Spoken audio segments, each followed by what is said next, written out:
1801. I have just returned from a visit to my landlord, the solitary neighbour that I shall be troubled with. This is certainly a beautiful country. In all England I do not believe that I could have fixed on a situation so completely removed from the stir of society. A perfect misanthropist's heaven. And Mr. Heathcliff and I are such a suitable pair to divide the desolation between us. A capital fellow! He little imagined how my heart warmed towards him when I beheld his black eyes withdraw so suspiciously under their brows as I rode up, and when his fingers sheltered themselves with a jealous resolution still further in his waistcoat as I announced my name. "Mr. Heathcliff," I said. A nod was the answer. "Mr. Lockwood, your new tenant, sir. I do myself the honour of calling as soon as possible after my arrival, to express the hope that I have not inconvenienced you by my perseverance in soliciting the occupation of Thrushcross Grange. I heard yesterday you had had some thoughts." "Thrushcross Grange is my own, sir," he interrupted, wincing. "I should not allow anyone to inconvenience me if I could hinder it. Walk in." The walk-in was uttered with closed teeth and expressed the sentiment, "Go to the deuce." Even the gate over which he leant manifested no sympathizing movement to the words, and I think the circumstance determined me to accept the invitation. I felt interested in a man who seemed more exaggeratedly reserved than myself. When he saw my horse's breast fairly pushing the barrier, he did pull out his hand to unchain it, and then suddenly preceded me up the causeway, calling as we entered the court, "Joseph, take Mr. Lockwood's horse, and bring up some wine." "Here we have the whole establishment of domestics, I suppose," was the reflection suggested by this compound order. No wonder the grass grows up between the flags, and cattle are the only hedge-cutters. Joseph was an elderly, nay, an old man, very old, perhaps, though hale and sinewy. "The Lord help us," he soliloquized, in an undertone of peevish displeasure while relieving me of my horse, looking meantime in my face so sourly that I charitably conjectured he must have need of divine aid to digest his dinner, and his pious ejaculation had no reference to my unexpected advent. Wuthering Heights is the name of Mr. Heathcliff's dwelling, Wuthering being a significant provincial adjective descriptive of the atmospheric tumult to which its station is exposed in stormy weather. Pure bracing ventilation they must have up there, at all times indeed. One may guess the power of the north wind, blowing over the edge by excessive slant of a few stunted firs at the edge of the house, and by a range of gaunt thorns, all stretching their limbs one way as if craving alms of the sun. Happily, the architect had foresight to build it strong. The narrow windows are deeply set in the wall, and the corners defended with large jutting stones. Before passing the threshold, I paused to admire a quantity of grotesque carving lavished over the front, and especially about the principal door, above which, among a wilderness of crumbling griffins and shameless little boys, I detected the date 1500, and the name Hareton Earnshaw. I would have made a few comments, and requested a short history of the place, from the surly owner, but his attitude at the door appeared to demand my speedy entrance, or complete departure, and I had no desire to aggravate his impatience, previous to inspecting the penetralium. One step brought us into the family sitting-room, without any introductory lobby or passage. They call it here the house, preeminently. It includes kitchen and parlour, generally, but I believe at Wuthering Heights the kitchen is forced to retreat altogether into another quarter. At least I distinguished a chatter of tongues and a clatter of culinary utensils deep within, and I observed no signs of roasting, boiling, or baking about the huge fireplace, nor any glitter of copper saucepans and tin colanders on the walls. One end, indeed, reflected splendidly both light and heat from ranks of immense pewter dishes, interspersed with silver jugs and tankards, towering row after row in a vast oak dresser to the very roof. The latter had never been underdrawn. Its entire anatomy lay bare to an inquiring eye, except where a frame of wood, laden with oatcakes and clusters of legs of beef, mutton, and ham concealed it. above the chimney were sundry villainous old guns, and a couple of horse pistols, and, by way of ornament, 3 gaudily painted canisters disposed along its ledge. The floor was of smooth white stone, the chairs high-backed, primitive structures, painted green, 1 or 2 heavy black ones lurking in the shade. In an arch under the dresser reposed a huge liver-colored bitch pointer surrounded by a swarm of squealing puppies and other dogs haunted other recesses. The apartment and furniture would have been nothing extraordinary, as belonging to a homely northern farmer with a stubborn countenance and stalwart limbs, set out to advantage in knee-breeches and gaiters. Such an individual, seated in his armchair, his mug of ale frothing on the round table before him, is to be seen in any circuit of 5 or 6 miles among these hills, if you go at the right times after dinner. But Mr. Heathcliff forms a singular contrast to his abode and style of living.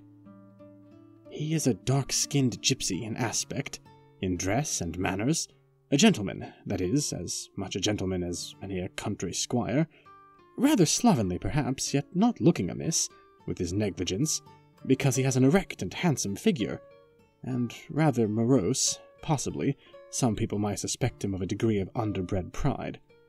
I have a sympathetic chord within that tells me it is nothing of the sort. I know, by instinct, his reserve springs from an aversion to showy displays of feeling, to manifestations of mutual kindliness. He'll love and hate equally under cover, and esteem it a species of impertinence, to be loved or hated again. No, I'm running on too fast. I bestow my own attributes over liberally on him. Mr. Heathcliff may have entirely dissimilar reasons for keeping his hand out of the way when he meets a would-be acquaintance to those which actuate me. Let me hope my constitution is almost peculiar. My dear mother used to say I should never have a comfortable home, and only last summer I proved myself perfectly unworthy of one. While enjoying a month of fine weather at the sea-coast, I was thrown into the company of a most fascinating creature, a real goddess, in my eyes, as long as she took no notice of me. I never told my love vocally. Still, if looks have language, the merest idiot might have guessed I was over head and ears. She understood me at last, and looked a return, the sweetest of all imaginable looks. And what did I do? I confess it with shame. Shrunk icily into myself, like a snail, at every glance retired colder and farther, till finally the poor innocent was led to doubt her own senses, and, overwhelmed with confusion at her supposed mistake, persuaded her mamma to decamp. By this curious turn of disposition, I have gained the reputation of deliberate heartlessness. How undeserved, I alone can appreciate. I took a seat at the end of the hearthstone, opposite that towards which my landlord advanced, and filled up an interval of silence by attempting to caress the canine mother, who had left her nursery and was sneaking wolfishly to the back of my legs, her lip curled up, and her white teeth watering for a snatch. My caress provoked a long guttural gnarl. "You'd better leave the dog alone," growled Mr. Heathcliff in unison, checking fiercer demonstrations with a punch of his foot. "She's not accustomed to be spoiled, not kept for a pet." Then, striding to a side door, he shouted again, "Joseph!" Joseph mumbled indistinctly in the depths of the cellar, but gave no intimation of ascending, so his master dived down to him, leaving me vis-a-vis, a ruffianly bitch and a pair of grim, shaggy sheepdogs, who shared with her a jealous guardianship over all my movements. Not anxious to come in contact with their fangs, I sat still, but, imagining they would scarcely understand tacit insults, I unfortunately indulged in winking and making faces at the trio, and some turn of my physiognomy so irritated Madame that she suddenly broke into a fury and leapt on my knees. I flung her back, and hastened to interpose the table between us. This proceeding roused the whole hive. 6 4-footed fiends of various sizes and ages issued from hidden dens to the common centre. I felt my heels and coat-laps peculiar subjects of assault, and parrying off the larger combatant as effectively as I could with the poker, I was constrained to demand aloud assistance from some of the household in re-establishing peace. Mr. Heathcliff and his man climbed the cellar steps with vexatious phlegm. I don't think they moved 1 second faster than usual, though the hearth was an absolute tempest of worrying and yelping. Happily, an inhabitant of the kitchen made more dispatch. A lusty dame, with tucked-up gown, bare arms, and fire-flushed cheeks, rushed into the midst of us, flourishing a frying-pan, and used that weapon and her tongue to such purpose that the storm subsided magically, and she only remained, heaving like a sea after a high wind, when her master entered on the scene. "What the devil is the matter?" he asked, eyeing me in a manner that I could ill endure after this inhospitable treatment. "What the devil indeed?" I muttered. "The herd of possessed swine could have had no worse spirits in them than those animals of yours, sir. You might as well leave a stranger with a brood of tigers." "They won't meddle with persons who touch nothing," he remarked, putting the bottle before me and restoring the displaced table. "The dogs do right to be vigilant. Take a glass of wine?"